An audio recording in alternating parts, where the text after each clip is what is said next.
One of the most amazing things I think about the story of the Bible is the way God's promise of salvation begins with a very elderly couple. God promised to them that though they had never been able to have children of their own, that they would become the ancestors of a great nation, that their descendants would be as numerous as the stars in the sky, and that through them all the families of the earth would be blessed. Well, a few hundred years after that, the descendants of Abraham and Sarah were indeed very numerous, and they were a burgeoning young nation. And they were on the verge of crossing into the territory which God had promised to them, the promised land. Frank read a few minutes ago from the book of Deuteronomy, chapter 6. And at that point in the biblical story, God's people, the descendants of Abraham and Sarah, have finished a long period of wandering in the wilderness, and they're on the verge of entering the promised land, and their leader Moses is giving them their final instructions, their final marching orders. In fact, the title Deuteronomy is basically a Greek term which means the second law. In other words, God gave the law the first time while the people were wandering in the wilderness, and then as they were about to enter the promised land, they were reminded of it. And in chapter 6 of the book of Deuteronomy, as Moses is reminding the people of the law they are to follow in the land, we come across one of the most famous and important verses in all the Bible, verse 4 of Deuteronomy chapter 6. It's known as the Shema. In Hebrew it says, Shema Yisrael, Adonai Eloheinu, Adonai Ehad. It means, Hear, O Israel, the Lord is our God, the Lord is one. To this very moment, devout Jews continue to recite that verse day after day after day. It's a reminder of their identity as God's people, that the God of the universe, who is the one true and living God, has called them into being and is in a relationship with them. And as we hear a little bit further on past the Shema, we hear Moses instructing the people, teach this truth to your children and to your children's children. In other words, pass this reminder of your identity as God's people and of your relationship with God on to all your descendants, so that they too may recite it for themselves and pass it on to their descendants. Today, of course, is Mother's Day. It's a day when we remember to celebrate and give thanks for the gifts of our mothers and for all that they have done for us. It's a fitting opportunity, I think, as a church to call to mind a saying and a way of reflecting on our identity as a community of faith which has been important to Christians all through the centuries. And that is to see that the church is our mother. That in a spiritual sense, the church is our spiritual mother. Now, when we say that the church is our mother, I think it means at least 5 different things. One is that the church gives us our spiritual birth. Our biological mothers give us birth. Without our biological mothers, we would not exist. We would not have the life we have without the role of our mothers. In the same way, we would not have our Christian faith if it were not for the role of the Christian community in passing that faith on to us. The Christian writer of the 3rd century called Cyprian was famous for saying, you cannot have the church, or you cannot have God as your father without having the church as your mother. What he meant by that was simply, without the community of Jesus' followers throughout time and space, we simply would never have heard the good news of Jesus, and we would not be able to have a relationship with God through him without the Christian church. There's a contemporary American theologian named Stanley Hauerwas, and he has said pretty famously about a well-known Christian hymn that it would be better if it said this: Jesus loves me, this I know, for the church has told me that the Bible tells me so.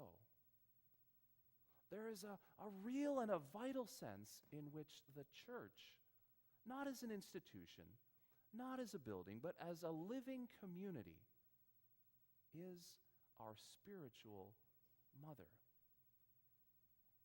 And one of the implications of that is that if we are to take our identity and our role as a church seriously, we will want to see to it that we as a community are giving birth to faith and spiritual lives in others. In other words, as a church, we will seek to be a mother as our forebears were to us.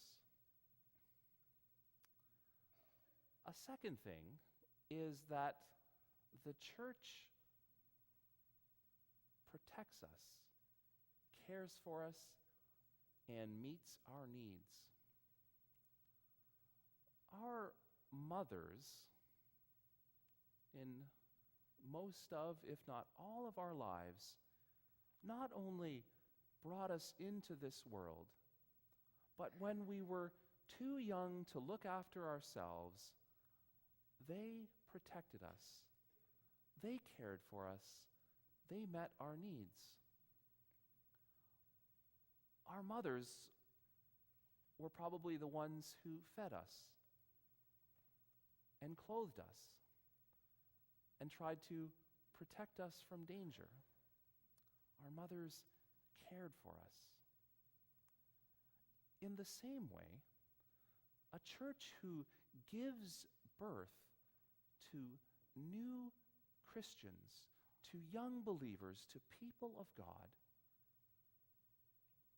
we have the responsibility to care for and to meet the needs of the young who have been entrusted to us. Some time ago, I was having a conversation with a member of this church, and she was telling me how she grew up in the former Yugoslavia during the Second World War. And her father died when she and her 5 brothers and sisters were very young. And so her widowed mother had the responsibility of looking after 6 young children who were all within 6 years age difference. And especially during the war, but also in the aftermath of the war, they were very poor. They had very little. And she was remarking how her mother was a wonderful cook. She could make a delicious stew or soup out of almost nothing. And whenever her mother would make a wonderful pot of stew or soup, she would put it on the table, and the 6 children would basically devour that food. They were so hungry, and yet it was so delicious, and they ate it right up. But it was only years later that she recalled how often her own mother had gone without eating any of the food that she had prepared. She knew her children were hungry and they were growing and they needed their nutrition. And so she would let them finish all the food without getting any for herself. Now, we talked about how amazing that was, and she wanted to say that, well, yes, it was a wonderful display of love by her mother to feed her own children, but to go hungry herself, but also that her mother was not entirely unique. And that is what many, if not most, mothers would do to make sure the needs of their children are met before their own. In the same way, we as a community of faith, in being mother to the young in our midst, need to be conscious of caring for our young, of meeting their needs, of making sure that they are safe and protected. A third thing is to say that the church is our teacher. Our mothers were probably our very first teachers in life. Almost from the day we were born, our mothers began teaching us step by step how to do the things that we needed to do to grow up and to live and have our own lives. In the same way, the Christian church needs to be a teacher. We need to instruct the young in the Christian faith. The young people in our midst will not learn how to be Christians or followers of Jesus from school. They won't learn it from their friends. They won't learn it from television or video games.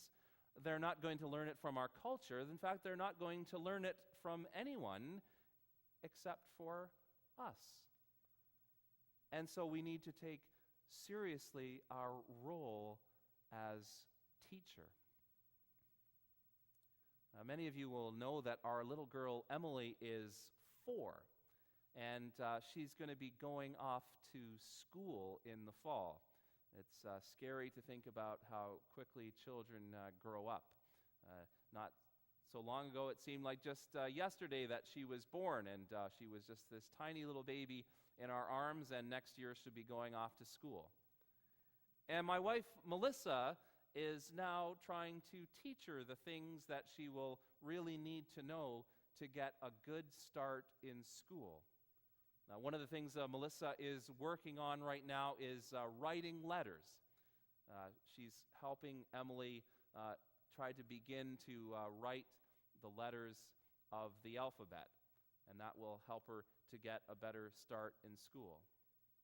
But even once Emily starts school, Melissa will still be her teacher, still making sure she learns the things she needs to learn. I shudder to think as a dad about some of the things a few years down the road that Melissa will have to teach her.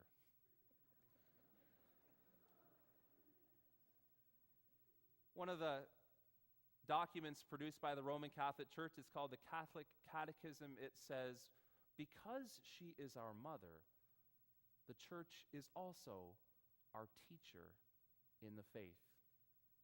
We need to take seriously as a community our role as teacher, to instruct the young in the Christian faith, and to ensure that we set aside the time and the energy and the resources necessary to do so. A fourth thing it means to say that the church is our mother is to say that the church is our encourager. As young people grow, their mothers begin to teach them the skills and the decision-making abilities and all of the things that they will need to know to become independent.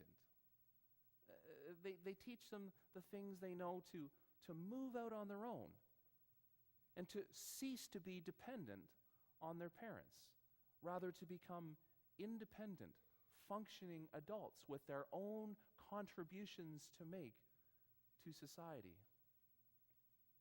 In the same way, the church needs to encourage and equip young people as they grow to be able to learn about their own God-given gifts and to try and understand what is God's particular calling on their lives so that they too might be able to fulfill God's calling in the world.